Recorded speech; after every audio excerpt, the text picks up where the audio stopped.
এই থাকছে কিন্তু মাটনের পিস।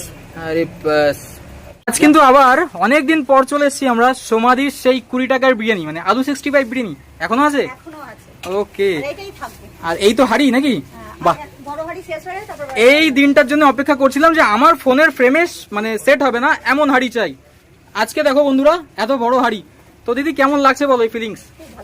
ভালো লাগছে তো। বিরিয়ানি তো আমরা এর আগেও দেখেছি আমার চ্যানেলে, দর্শকরাও দেখেছে। আর কি কি এক্সট্রা রাখছো তুমি, আজ কি তুলেছো? আচ্ছা, হান্ডি মাটন। আরে বাবা দিদি কি করছো, হান্ডি মাটনও রেখেছো নাকি? বাহ, এরকম পিস থাকছে? আচ্ছা, কত করে কি নিচ্ছ হান্ডি মাটন? 50 টাকা পিস।